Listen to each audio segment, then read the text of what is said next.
Dapatkan motivasi hidup untuk raih sukses sejati dalam Smart Motivation.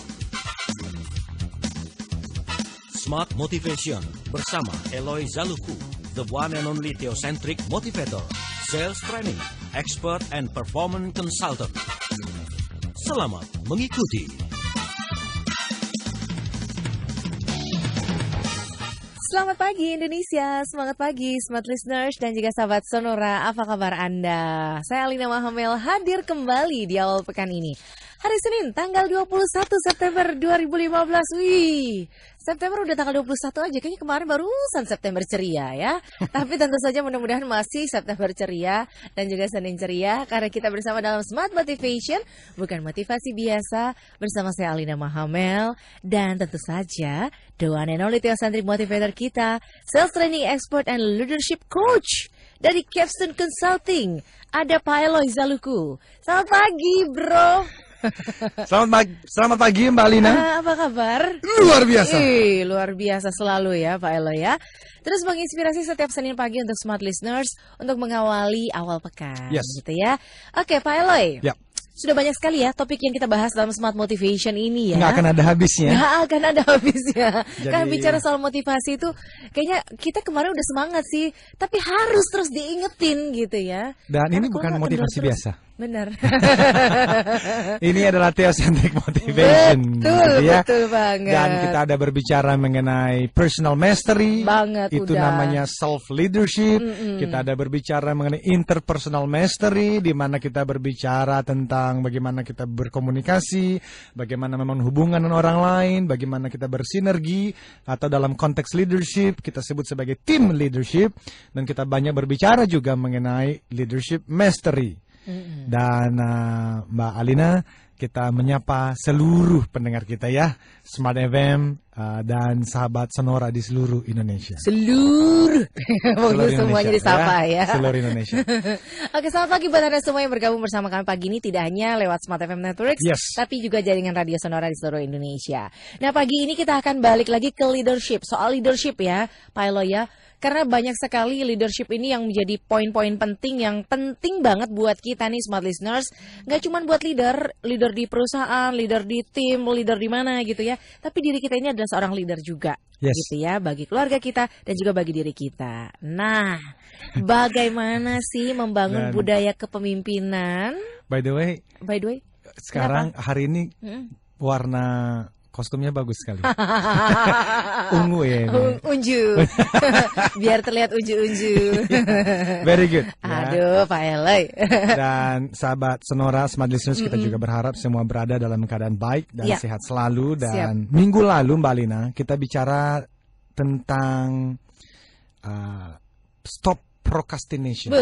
Ya, stop menunda. Stop menunda. Melakukan sekarang. Now, gitu ya. Terus sekarang? Dan sekarang kita bicara lagi mengenai culture. Bicara mengenai leadership. Membangun budaya kepemimpinan. Membangun budaya kepemimpinan. Building a culture of performance. Building a culture of leadership. Dahsyat. Jadi kita juga berharap teman-teman bisa ikut serta telepon, SMS, nomornya sudah disampaikan? Oh, udah, belum. Sudah, ya? Sudah dalam hati.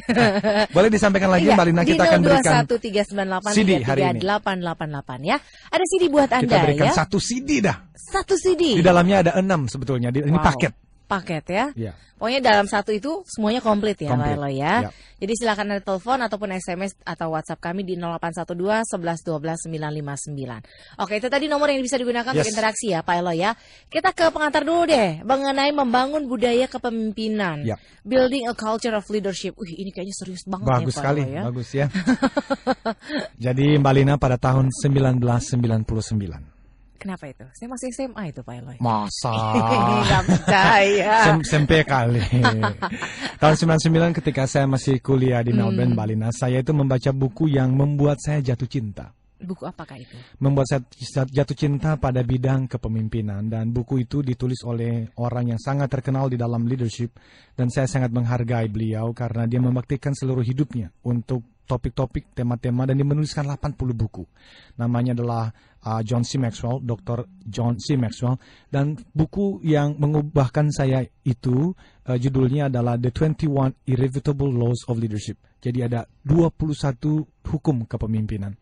Saya dipengaruhi oleh banyak buku-buku yang lain, buku dari Karen Blanchard, ya, Miles Monroe, ya, dan banyak yang lain yang mempengaruhi hidup saya. Tetapi ada satu kata yang saya ingat dari John Maxwell ini, ketika beliau mengatakan kemampuan memimpin menentukan tingkat efektivitas seseorang. Jadi kemampuan memimpin menentukan tingkat efektivitas seseorang. Bahkan beliau pernah mengatakan everything rises and falls on leadership. Segala sesuatu naik atau turun, maju atau mundur, semuanya itu ditentukan oleh kepemimpinan Anda. Jadi itulah sebab saya juga kalau ditanya apa sih yang menjadi hal yang paling saya sukai gitu. Jadi love of my life itu Mbak Alina adalah 3 topik yang selama ini kita bahas. Yaitu motivation, lalu sales, dan yang ketiga adalah leadership. Kemanapun saya pergi, training selama 10 tahun terakhir, saya muter-muter dari satu perusahaan ke perusahaan yang lain, berbicara mengenai 3 ini. Dan ini memang saling berkaitan, dan hari ini kita khusus berbicara mengenai culture of leadership. Oleh karena kepemimpinan itu mesti dibudayakan ternyata. Di Capstone ketika memulai perusahaan ini, saya membuat satu tagline. Dan tagline kita adalah Building a Culture of Performance. Karena saya yakin sekali, ternyata dari 150 lebih perusahaan yang sudah saya masuki sejak tahun 2004. Tidak ada satu perusahaan pun yang hebat, yang maju itu, yang ternyata terjadi karena kebetulan. Semuanya ternyata karena diseriusin. Jadi ada budaya di sana, dan setiap budaya itu dibangun tidak bisa dalam semalam. Itulah sebab bicara mengenai kepemimpinan juga nggak bisa dimasukin dalam microwave. Dan kita push the numbers, kita pencet nomornya 2 menit, 3 menit, lalu nanti muncullah pemimpin-pemimpin hebat. Nggak bisa. Baik itu sales warriors seperti buku yang saya tuliskan, dan yang saya berikan training di mana-mana, sales warriors, sales elite, juga yang namanya pemimpin-pemimpin yang hebat tidak bisa dibentuk dalam semalam. Ini membutuhkan komitmen dari siapa? Mulai dari diri sendiri, tetapi juga dalam organisasi, mulai dari yang namanya pimpinan perusahaan. Jadi itu yang kita akan bahas secara mendalam hari ini dan juga di minggu-minggu akan datang. Oke, building a culture of leadership, membangun budaya kepemimpinan.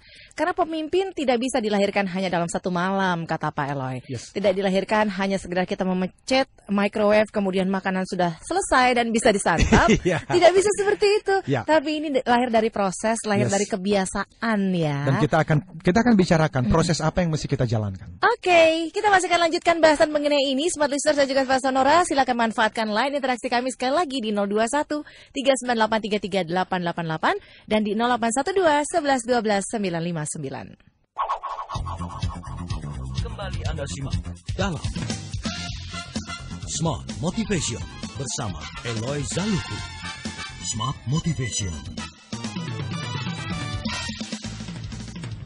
Building a culture of leadership, membangun budaya kepemimpinan. Karena pemimpin tidak dilahirkan dalam satu hari atau satu malam, atau semudah kita memanaskan masakan dalam microwave ya. Ini analogi yang oke banget loh dari Pak Eloy ya. Oke Pak Eloy. Yes. Karena pemimpin itu adalah menumbuhkan budaya gitu ya. Ini kan berarti dari kebiasaan kita ya Pak Eloy ya. Nah proses yang harus dilewati untuk menjadi seorang pemimpin itu seperti apa? Apakah pemimpin yang oke, yang hebat itu memang harus lahir dari situasi yang kondisi yang kritis, situasi yang genting, darurat gitu ya. Apakah harus seperti itu? Adakah jalan yang damai bagi seorang pemimpin? Ya, jadi kita sudah pernah membahas itu juga sebelumnya. Jadi kan ada modelnya Mbak Alina, Leadership Mastery yang saya buat. Dan kita punya tagline-nya, True leaders do not expect things to change, they change things. Jadi pemimpin yang hebat itu tidak mengharapkan sesuatu diubahkan untuk dirinya, tetapi dia mengubahkan sesuatu. Dan seringkali memang pemimpin-pemimpin yang hebat ini datang dari hal-hal yang sulit. Apakah kalau kita berbicara tentang Nelson Mandela misalnya, leadership-nya berkembang, bertumbuh, justru ketika dia dipenjara selama 27 tahun. Tetapi yuk kita masuk di hal-hal yang praktis saja untuk kita-kita yang bekerja begitu ya. Nanti kita akan melihat level of leadership yang ini disampaikan sekali lagi oleh tadi itu John Maxwell ya. Tetapi sebelumnya saya sekali lagi pingin gitu loh kita ini benar-benar terconvince itu bahwa memang leadership itu kita perlukan. Dan Indonesia dan perusahaan-perusahaan kita dimanapun kita berada itu sedang mengharapkan. Nyatanya ada banyak perusahaan yang saat ini meminta saya untuk memberikan training-training di perusahaan mereka dan dalam bidang leadership. Artinya ternyata ini sangat dibutuhkan. Dan ya itu tadi, kalau saya ambil contoh ya Mbak Lina, 1 sampai 10 gitu. Katakanlah kemampuan memimpin seseorang ada di angka 4. Iya. Atau 5, rata-rata berarti dia. Maka sudah pasti efektivitas kerjanya tidak akan mungkin lebih dari 5. Kualitas kerjanya tidak akan mungkin lebih dari 5. Anak buahnya pun juga kemampuan mereka tidak akan mungkin lebih dari 5. Jadi kalau saya ini di kantor, saya punya let's say 10 anak buah, begitu ya, katakanlah 10 orang. Kalau kemampuan saya memimpin itu di level 5, anak buah saya itu rata-rata pasti di level 4. Nggak mungkin di level 6. Karena kalau di level 6, mereka tidak akan mungkin bersama-sama dengan saya. Mereka sudah mencari pekerjaan di tempat lain. Jadi, saya lagi berbicara kepada para pendengar kita, entah itu kepala keluarga, atau team leaders, supervisors, managers, apalagi sampai GM, directors, dan CEO. Bahwa level kemampuan Anda memimpin mempengaruhi, bahkan menentukan efektivitas dari tim yang Anda pimpin. Entah itu dalam satu divisi, departemen, dan bahkan satu organisasi. Jadi Mbak Alina bisa membayangkan maksud saya ya. Iya. Kalau ini tangan saya ini 0 sampai 10 dan kemampuan memimpin saya hanya 5, maka kesuksesan saya di dalam berkarir, dalam berbisnis, dalam organisasi tidak akan mungkin melebihi saya punya kemampuan memimpin. Jadi pasti kalau saya ingin hasil lebih baik, caranya apa? Maka kemampuan saya memimpin yang harus ditingkatkan. Dan berita baiknya kepada kita semua Mbak Alina, smart listeners dan seluruh sahabat Sonora, ternyata kepemimpinan itu bisa dipelajari. Walaupun need proses, butuh waktu. Butuh waktu. Tetapi bisa dipelajari sampai suatu hari nanti menjadi culture. Kenapa harus menjadi culture? Karena culture is much more important than vision. Kultur, budaya itu jauh lebih penting daripada visi. Bahkan jauh lebih penting daripada strategi. Why? Karena visi itu adalah tentang masa depan. Bayangan Mbak Alina tentang masa depan, itu visi. Tetapi culture itu adalah behavior, itu adalah perilaku, tingkah laku Anda bekerja di hari ini.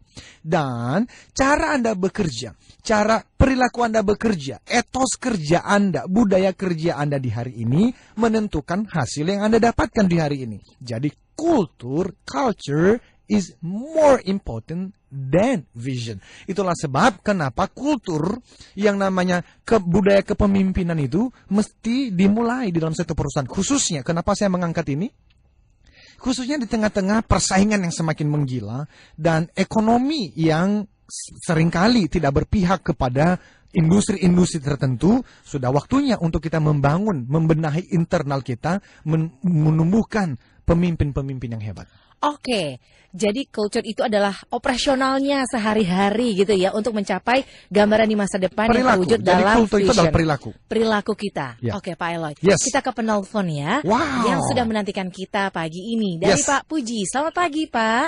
Selamat pagi Mbak Lena. Iya, selamat pagi. Semangat pagi Pak Eloy. Semangat pagi, Selamat Pak. pagi, Pak. Silakan ya, Pak ya. Langsung dengan Pak Eloy. Iya, silakan Pak. Pagi.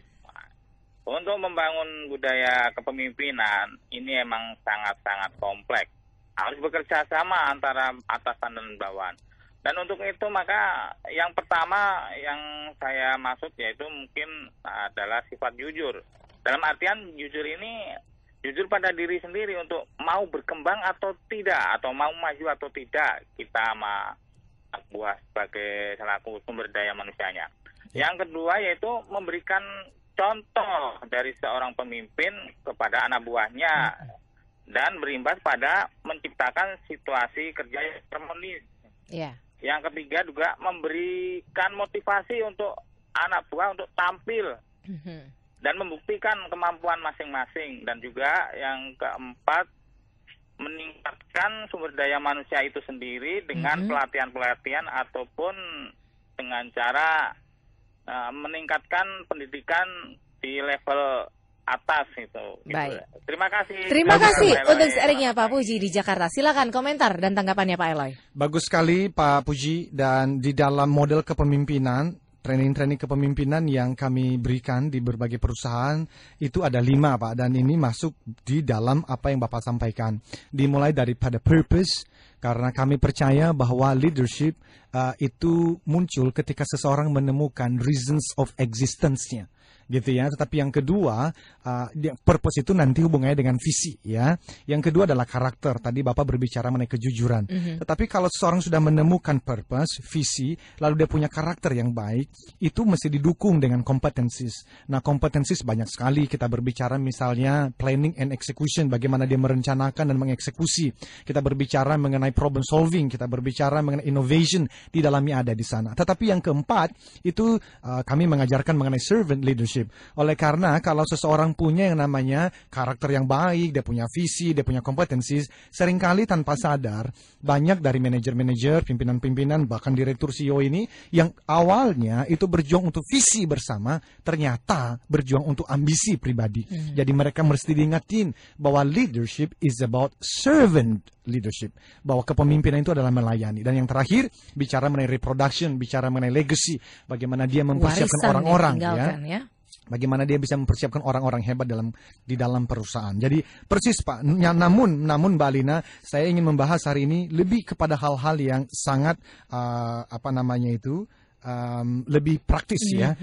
Jadi ada yang namanya itu level kepemimpinan. Dan hari ini saya kira kita bahas level kepemimpinan yang pertama saja, yang disebut sebagai position leadership. Apa itu? Jadi posisi. Jadi dimulai daripada P. P positions. Now P itu adalah level yang paling pertama. Di mana umumnya kita memulai kepemimpinan kita di level itu. Jabatan maksudnya, dia ada posisi, ada jabatan. Tetapi ini kita harus hati-hati. Bahwa ini adalah tempat yang baik untuk memulai kepemimpinan, namun bukan tempat yang baik untuk menyelesaikan kepemimpinan kita. Karena ini hanya awal. Ini permulaan dan ini adalah level yang paling bawah. Why? Karena orang mengikuti kita di level ini karena terpaksa. Karena jabatan. Karena jabatan. Ya, jadi karena posisi ya. Karena posisi. They follow us because they have to. Karena harus. Why? Karena kita punya jabatan. Kalau saya, let's say ada seorang teman baru lulus dari Amerika, dia pulang, papa mamanya mempercayakan dia untuk menjadi pimpinan di perusahaan. Dan akhirnya anak buahnya mengikuti apa yang dia sampaikan. Padahal gondok gitu ya. Iya, tetapi kenapa mereka mengikutinya? Karena they have to. Why? Karena dia bos.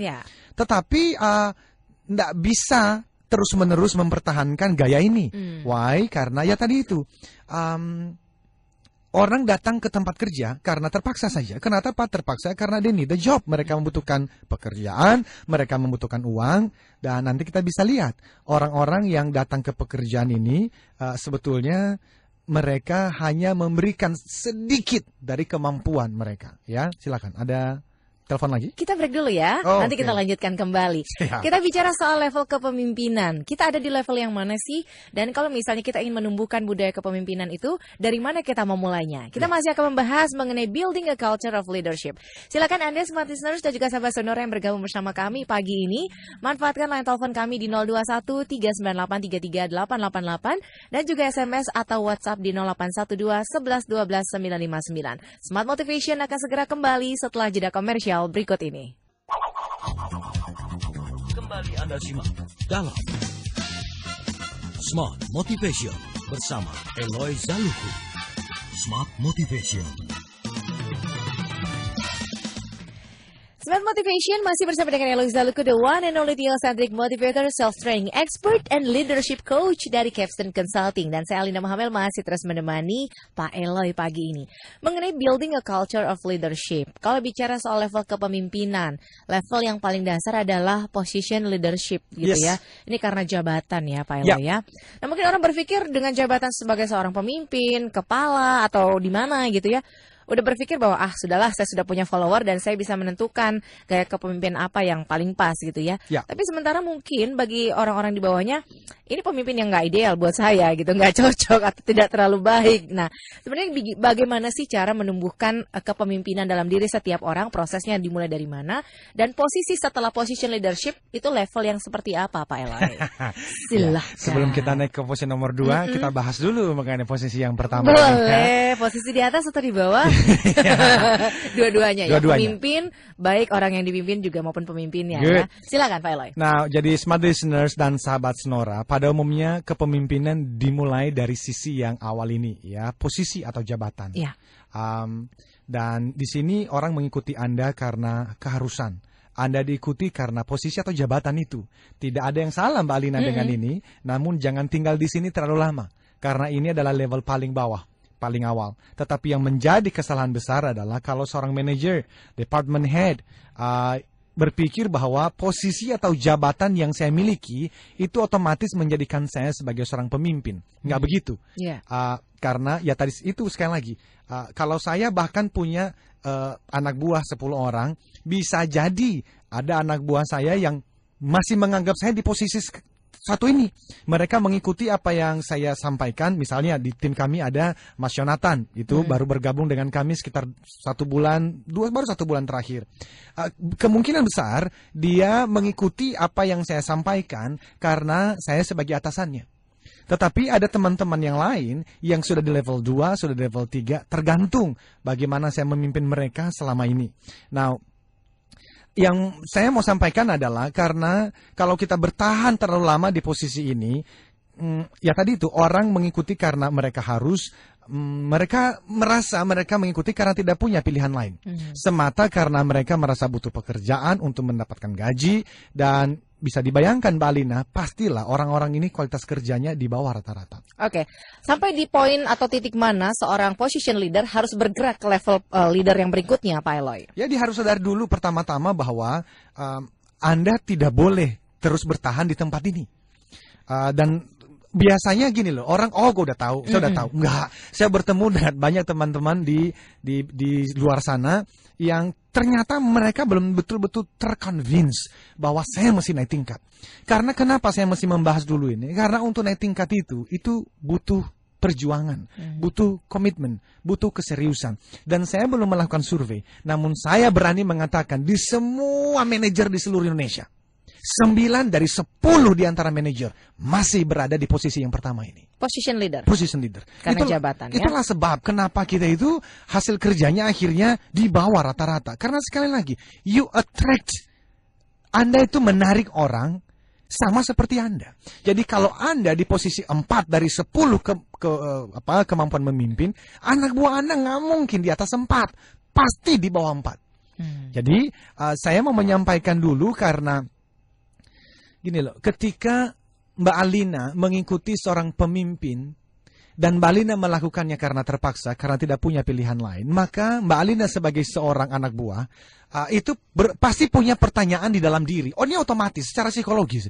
Pertanyaannya adalah, what the least that I got to do to keep my job? Artinya, saya itu minimnya mesti melakukan apa sih untuk mempertahankan pekerjaan ini? Job desk-nya apa sih? Job desk-nya apa? Jadi Anda, Mbak Alina akan melakukan ya seminim mungkin. Nggak mungkin lah Mbak Alina bisa mau memberikan lebih dari apa yang minim itu. Dan karena itu bisa dibayangkan bahwa kinerjanya terbatas, artinya divisi atau organisasi juga pasti jauh dari potensi yang ada. Maka kembali ke pemahaman tadi Mbak Alina. Ini yang terus saya ulang dulu di awal ini. Kalau kemampuan Anda memimpin di level 4, maka anak buah Anda pasti di bawah 4. Dan saya bisa menggambarkan organisasi yang pemimpin-pemimpinnya di level 4. Apa itu? Mbak Alina kalau masuk kerja di 8.30, maka karyawan-karyawan masuk tempat kerja 8.30, beberapa terlambat, dan nanti di jam, kalau pulangnya jam 5 sore, nanti di jam 4.30, itu mereka sudah mulai beres-beres meja kerja.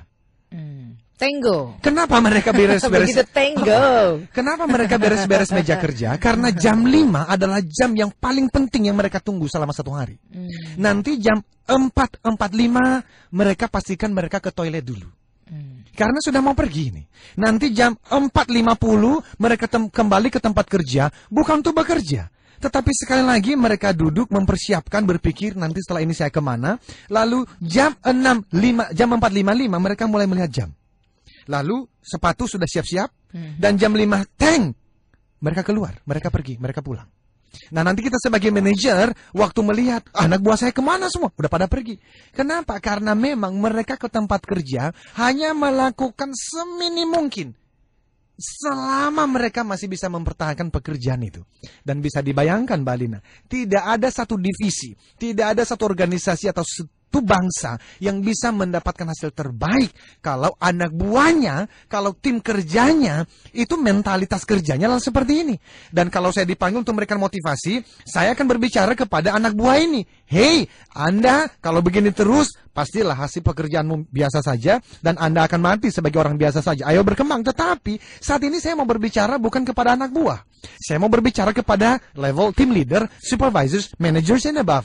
Oleh karena saya yakin sekali, seringkali anak buah Anda itu gambaran dari pimpinannya. Jadi kalau level kepemimpinan Anda adalah di position leaders, jangan kaget. Orang-orang datang ke kantor, waktunya tepat, kadang terlambat, dan setengah jam sebelum jam pulang, mereka sudah siap-siap dan tengok mereka pergi.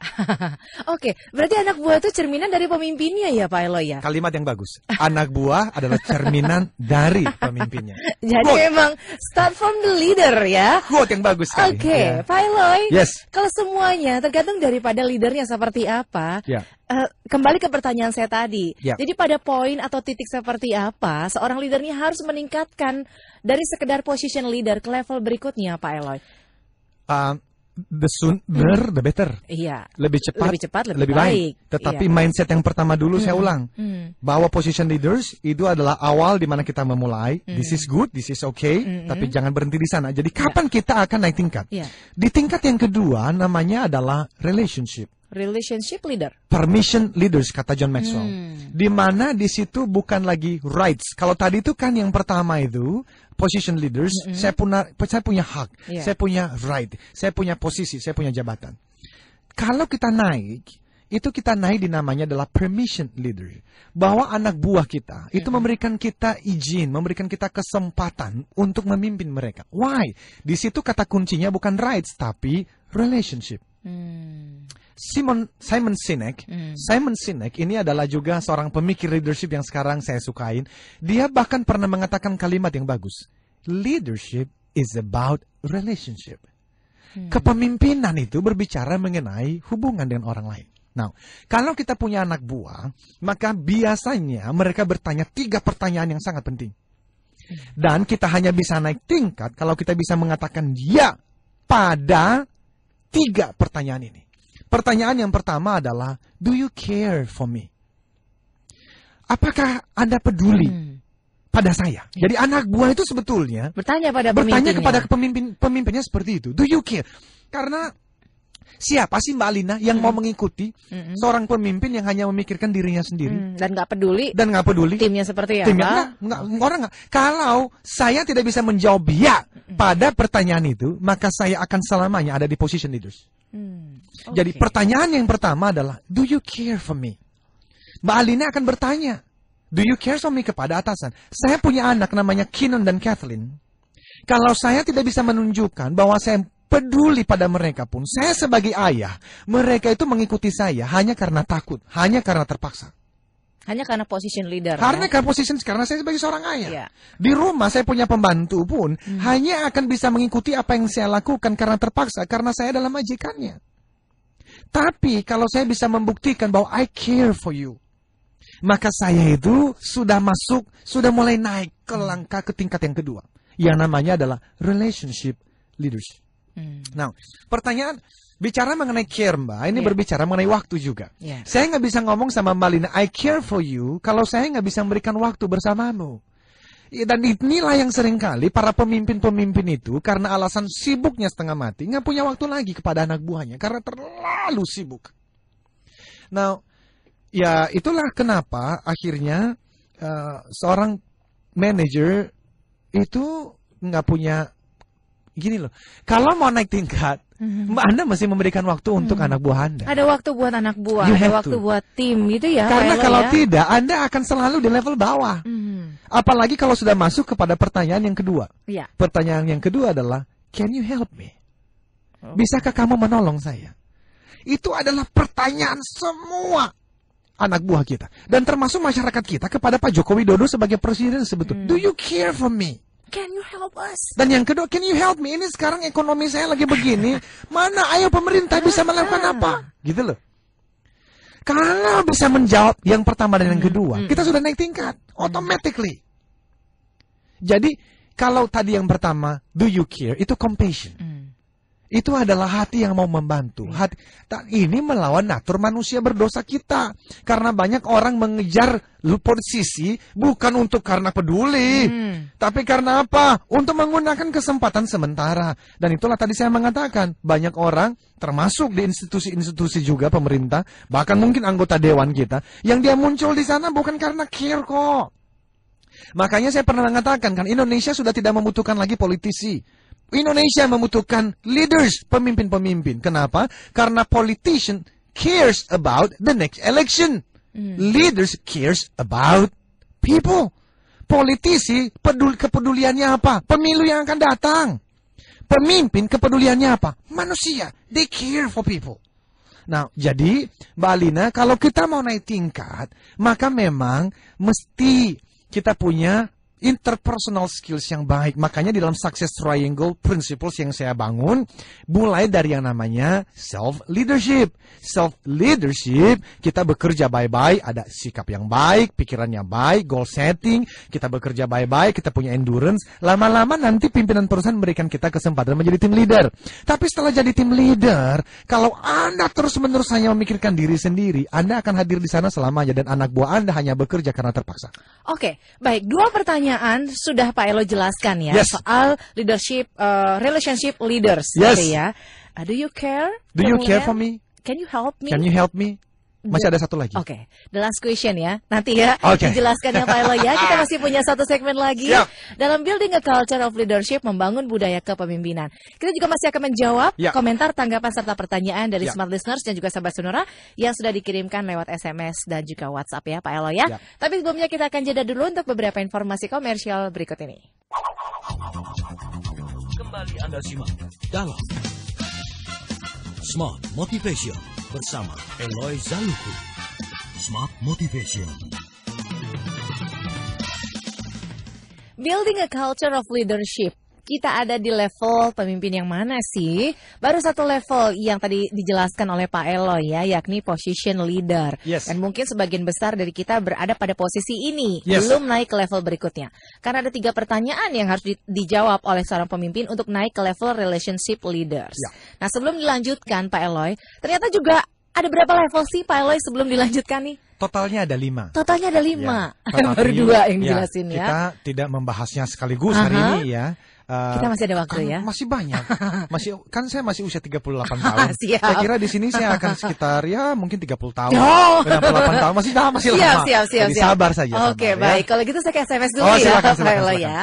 Saya mau menyapa pendengar kita yang mendengarkan melalui Pronews FM Padang. Selamat pagi buat Anda yang mendengarkan kami di sana. Ini pertanyaannya datang dari Pak Rangga yang ada di sana ya. Pak Rangga bertanya, Pak Eloy, bagaimana kita harus bersikap menjadi seorang pemimpin dari sebuah tim atau kelompok yang cukup besar, yang di dalamnya terdapat juga orang-orang yang hebat dan kritis? Nah, itu gimana? Orang-orang hebat, orang-orang kritis berkumpul jadi satu dan kita harus jadi pemimpin di dalamnya. Bagaimana kita harus bersikap? Nanti dijawab ya Pak Eloy ya. Yes. Kemudian saya penggemar Smart Motivation. Wow, terima kasih Pak. Thank Dan you. setiap Senin saya pasti dengar Smart Motivation. Apakah making decision atau membuat keputusan itu juga termasuk dalam leadership? Karena terkadang kita sudah tahu banyak hal, tapi cuma berhenti di titik tahu aja. Dari Ibu Yeni di Jakarta. Terima kasih Ibu Yeni di Jakarta ya.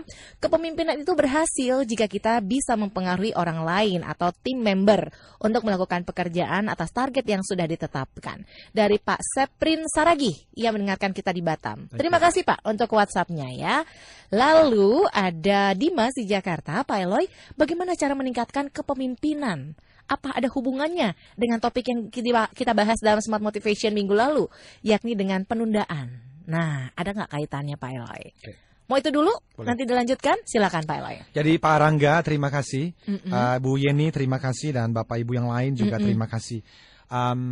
Kalau di decision making tadi yang disampaikan oleh Bu Yeni, memang itu adalah salah satu kompetensi dari seorang leader. Ya, kita sering di dalam training, salah satu tema yang kita lakukan adalah planning and execution misalnya, dan termasuk juga problem solving and decision making.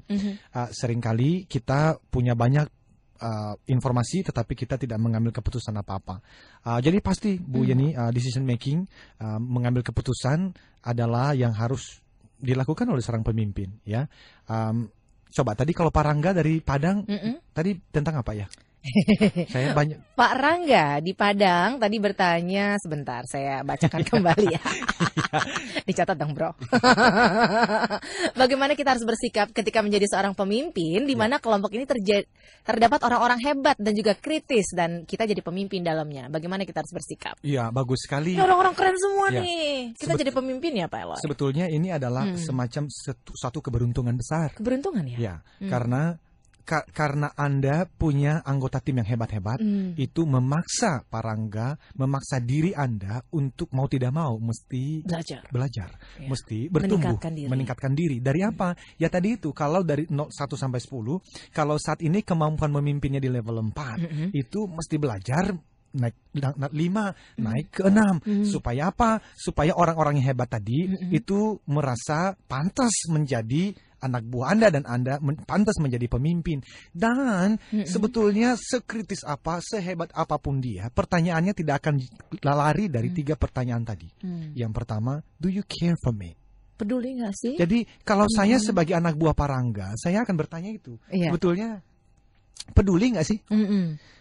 Gimana sih cara menunjukkan bahwa Anda peduli? Kasih waktu. Kasih waktu salah satunya. Simple. Dan di pagi hari briefing mesti ada. Kalau ada anak buah yang ternyata terlambat, sebelum diomelin ditanya dulu ya, kenapa kok terlambat? Jangan buru-buru marah ya. Kecuali kalau orang ini memang terlambat sudah di coaching, sudah diberikan visi, ternyata masih juga terlambat, boleh commending. Ini topik yang lain lah. Kalau kita berbicara misalnya leadership style, ada gaya kepemimpinan, bahkan yang namanya situational leadership. Lalu anak buah Pak Rangga yang tadi hebat-hebat itu juga pasti ingin bertanya, can you help me? Nah itu berbicara kompetensi, berbicara kemampuan. Jadi kalau Anda adalah seorang manajer dan ketika anak buah Anda datang membawa sebuah masalah dan Anda nggak ngerti apa-apa, ya memang harusnya Anda nggak pantas menjadi pemimpinnya. Itu mungkin Anda ditaruh di sana karena keberuntungan, bagian dari keluarga. Tetapi it's okay selama Anda sadar bahwa saya mesti meningkatkan kualitas diri saya. Itu boleh-boleh saja. Dan pertanyaan yang terakhir dari anak buah kita adalah, can I trust you? Trust. Bisakah saya percaya kepadamu bahwa Anda itu tidak akan menggunakan saya itu hanya untuk mengejar ambisi-ambisi pribadi Anda. Bahwa Anda itu tidak menggunakan saya itu cuma sekedar memanfaatkan saya. Can I trust you? Bisakah saya percaya bahwa perusahaan ini nanti kalau berkembang, nanti kalau maju, itu memang juga akan memperhatikan kesejahteraan karyawannya. Can I trust you? Dan anak kita pun bertanya yang sama. Let's say saya memperlihatkan kepada anak-anak saya bahwa saya peduli pada mereka. Nyatanya, let's say dengan kemampuan saya memberikan mereka sekolah yang baik. Saya juga waktu mereka bertanya, saya bisa memberikan mereka jawaban-jawaban. Tapi kalau mereka tahu bahwa saya selingkuh saja, akan menghancurkan yang pertama dan yang terakhir. Jadi kalau di perusahaan Anda sebagai manajer menunjukkan kok bahwa Anda peduli. Bahkan ketika anak buah Anda itu dia nggak mampu, dia belum bisa, Anda peduli, Anda ajarin, Anda coaching, Anda bimbing dia. Dan Anda juga bisa memberikan contoh bahwa Anda bisa membantu mereka di saat-saat sulit. Tetapi ternyata mereka mengerti bahwa Anda menipu perusahaan loh. Ternyata itu ya, di luar sana itu Anda bermain mata loh dengan dealer-dealer yang lain. Kalau Anda bekerja di otomotif misalnya, itu mencoreng diri Anda sebagai seorang pemimpin. Oke, pertanyaan mengenai care, help, kemudian trust. Ini penting banget ya untuk kita naik di level berikutnya sebagai relationship leader. Ya. Dan itu baru kulitnya, Itu baru kulitnya. Aduh, jadi memang jadi pemimpin. That's why leadership is the love of my life. Okay. Jadi motivation, training, sales, and leadership. 3 inilah. Saya pingin setiap hari perusahaan berpikir mengenai training, motivation, training, sales, training, leadership. Eloy orang. The love of my, seriously, love of my life. Dan ini proses saya juga sedang belajar siap, ini. Siap. Saya mau ke Bu Mary dulu di Jakarta ya. Silakan Bu Mary. Kalau manajer saya Pak Eloy ya, datangnya jam 8 Pak Eloy. Pulangnya jam 5. Terus? Saya yang duluan datang dan terakhir pulang. Ini gimana Pak Eloy? Ini manajernya datangnya belakangan. Iya, saya pengen bekerja sepenuh hati. Sebel sih gitu ya, tapi saya sebel juga dengan prinsip saya karena dengan datang duluan, pulang terakhir gitu ya. Apakah saya tidak normal dengan kondisi seperti ini Pak Eloy? Gini, Bapak dan Ibu Mary, masing-masing posisi itu punya tanggung jawab yang berbeda. Saya di kantor pun jangankan bahkan nggak datang. Kadang nggak datang. Iya, karena apa? Jam 10 sudah meeting. Atau jam 8 sudah mulai training. Ya, saya nggak ke kantor. Ya, jam 7 siaran, ya kan? Jadi, manajer Ibu, kenapa dia datang jam 8? Kalau memang masuknya 8.30, lalu dia datang jam 8, Anda datang jam 7, Anda orang hebat.